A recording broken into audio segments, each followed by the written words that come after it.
Hi, this is Bill, and you are on Finest Travel Beat with Angela and Bill. Today we continue our series on the British Isles cruise on the Regal Princess with a port stop in Portland, England. We visited Stonehenge, saw an amazing historic pub in Salisbury, and even one of the most famous documents in the history of the world. We'll show you where we went, how we got there, and give you some information that will hopefully help you select your day plans for your port visit to Portland. We hope you're enjoying this video series as much as we did making it.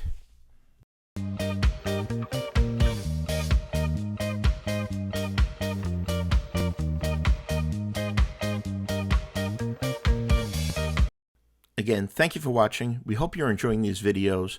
This is really the first port day of this series of our trip on the Regal Princess.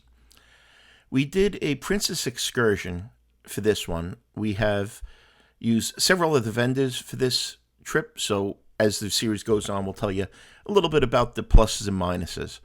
But in this one, we had to meet in the Princess Theater at about 7:30. They gathered us up, they gave us stickers and assignments, and then walked us sort of as a group out to the buses in the port. The Isle of Portland is an island that extends into the English Channel. It's a few miles south of the resort town of Weymouth, England, and is located really not too far from our embarkation port of Southampton. One of the things that you'll notice about this port and most of the ports on our cruise that unlike ports in the Caribbean, there really isn't a whole lot within the dock area. Generally, the cruise lines share these docks with industrial and shipping companies. We chose the Princess Cruise Line excursion for this one, as Stonehenge is about 2 hours away from the port area, and we wanted to make sure that there were no issues with us getting to there or getting back to the ship. Now, the downside to using a cruise line excursion is that you're moving as a large group. These are in buses. Generally, there's probably about 50 people, 54 people in the bus. It can be kind of crowded. And while the buses are comfortable, it does take some time to get everybody on the bus, everybody off the bus. So your time at particular destinations can be somewhat limited. Also, to tell you a little bit about Portland, as I said, it is a little bit south of Weymouth, which is a very popular resort town in England. Portland was also the site of many of the D-Day troops departing for the invasion of France. There are some forts, some amazing places of interest, and various museums as well. So a trip to Portland does not necessarily have to result in going out to Stonehenge. Here we are going through, you can see the village of Weymouth, or the town of Weymouth. I apologize for some of the video. There is a bit of glare off of the glass. Unfortunately, that's kind of a function of being on one of the larger buses on a sunny day. While the ride is about an hour and a half, almost 2 hours, it was very pleasurable. Beautiful countryside, absolutely beautiful. Rolling hills and greenery and hedgerow all over the place. We really enjoyed the ride. It's just beautiful, very calming looking out at the countryside. So the trip went by very quickly. When you arrive at Stonehenge, you'll pull into a bus parking lot or a regular parking lot, and that will be at the visitor center. Now, Stonehenge itself is about a mile and a half from the visitor center. So either you have to walk, which is it's a nice walk. It's not hilly at all. It's very slight hills, if anything. And it's a path, but it does take you quite some time to get there and back. But they do offer shuttle buses that leave from the visitor center. They leave fairly frequently, and it was a pretty pleasant drive. It took about 2 or 3 minutes to get there. After you arrive at the shuttle bus lot, it's a very short walk to Stonehenge. As you can see from here, people were really more interested in all of the sheep that were there and taking lots of photographs of them as much as they were Stonehenge. Now, if you are unfamiliar with Stonehenge, you must be living under a rock. Get it? Living under a rock. Ha ha ha ha ha. Our first impression on Stonehenge was that it was really breathtaking in the height of it, and that you're actually witnessing something that you've seen so many times in history books. It's hard to fathom that this was built some 5,000 years ago and was actually used as an ancient calendar, or so scientists believe. And here's Angela doing her Chevy Chase impression from National Lampoon's Vacation as he looked at the Grand Canyon and kind of like, yeah, it's there, let's go. But it's not the most exciting place to visit, quite honestly, but it is one of those places that you really need to go to once if you have the opportunity to. This line here that kind of goes through is where the midwinter and midsummer sunrises and sunsets are on that axis, and the light from the sun goes through just at that particular point. Again, pretty fascinating stuff. Also to note, you cannot go directly up to the stones anymore.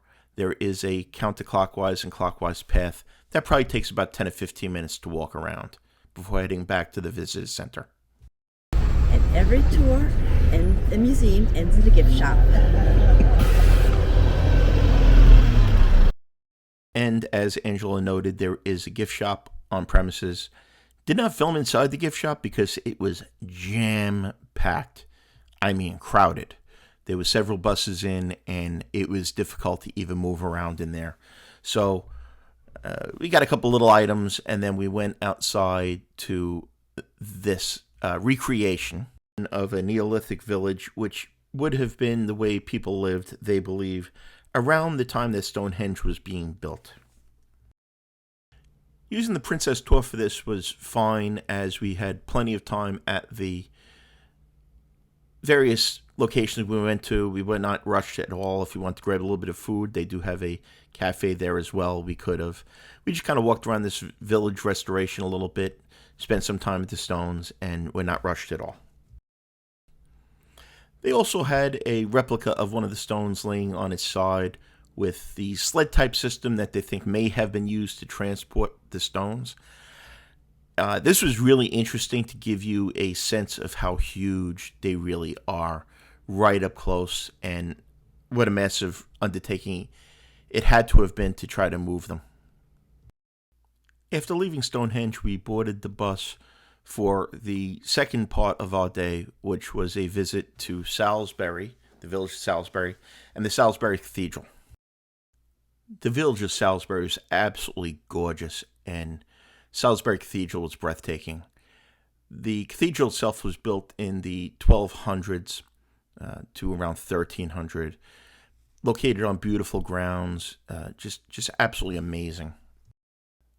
The village of Salisbury itself was everything I would have expected in a small English countryside town, a town with tons of history, steeped very deep in history. You'll see just how steeped in history it is towards a little bit later in the video.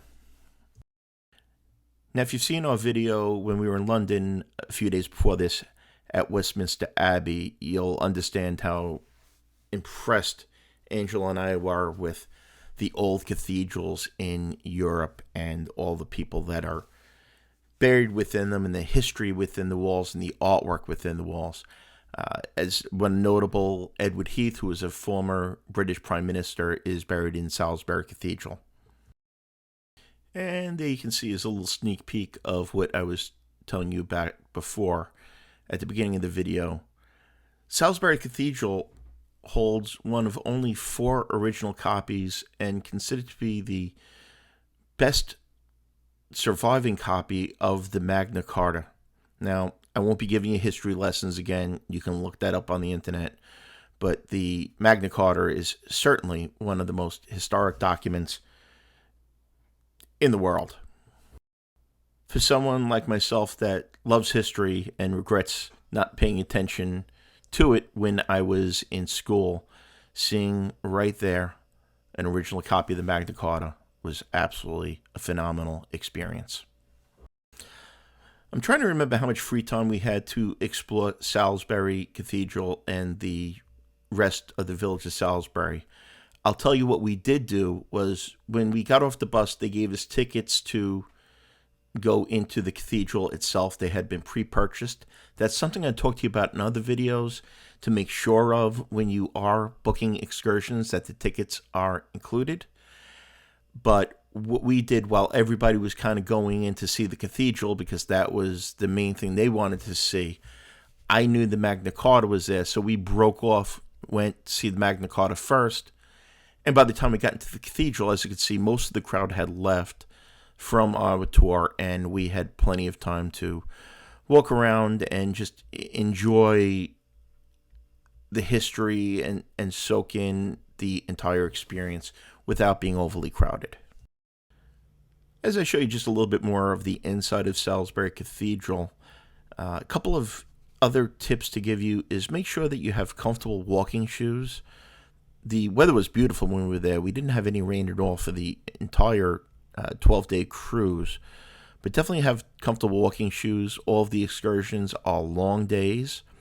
They are a lot of walking. Some of them involve hills. This particular one did not. And also make sure you're properly hydrated, that you don't dehydrate. Again, long days, and it's very easy to dehydrate, even when the weather isn't all that hot.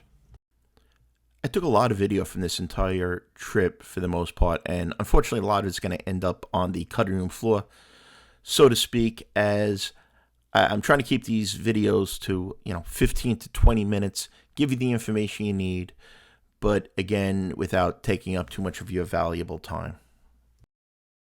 After leaving Salisbury Cathedral, we walked right outside the grounds and were in an adorable town called Salisbury that it's located in. Angel and I did stop at a little cafe, got a little lunch. We had a sandwich called a toasty, which is essentially like a grilled cheese, but tasted way better. There you see Poundland.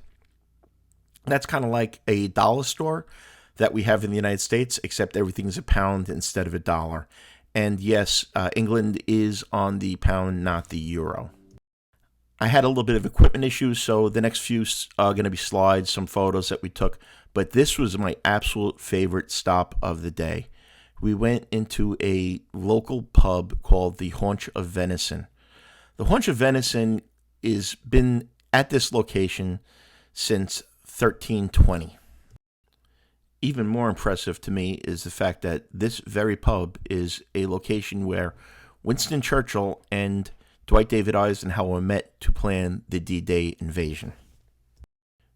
It's very small. I had to have a pint. The ambiance was amazing. You could almost smell Churchill's cigar in these rooms and the old wood. Again, students of history, this place, it sent chills up my spine, quite literally. I think we had about an hour and a half of free time in Salisbury, including the cathedral. Maybe it was 2 hours. I forget the exact amounts. With all of these, you're really not in any of these locations long enough to enjoy everything, but it gives you a taste. And that's cruises in general. You get a nice taste of things and places that you might want to come back to. Took a beautiful ride back to the port after this, and as you can see, you even named a town after me. Maybe we'll go into a little bit of the history of the Kingston name later on in this series from Ireland, but maybe we won't either. Now, this is what we chose to do this day. A lot of people did other things. A lot of people went into Weymouth, which is like a seaside town, almost like an Atlantic City, I would say. Really, really adorable. We drove through it. People spent the entire day there really and loved it. Some people stayed really close to the port. Through this entire series, we're going to be telling you what Angela and I did. Obviously, what you might want to do, it may be totally different, but we hope that this will at least give you some idea of the choices that you can make. Now, we got into Portland a little bit early, so we had time to go up to near the Portland Observatory. This is pretty high, and you could see the beach there was absolutely beautiful. This is also a location where they had part of the London Olympics. I believe it was a sailing competition was out here because was very windy, and you can see just breathtaking scenery here as well. Now, we do have some important information to share with you as we look out here, but before I do, I'd like to ask you, if you're getting value out of these videos, please hit that like button. Let us know in the comments below what you'd like to see in future videos, and if you've been to Portland before. And if you want to be notified when we have new videos out, hit that subscribe button. Again, that helps us out. Lets YouTube know that you're enjoying this content. Now, the most important piece of advice I can give you on any of these excursions is to book them early. The cruise line excursion to Stonehenge did sell out, and on some excursions, it's actually very hard to find even through other suppliers like Project Expedition or Viator. Again, thank you so much for your time in watching this video, and on behalf of Angela, come join us on our next adventure. Bye-bye, everybody.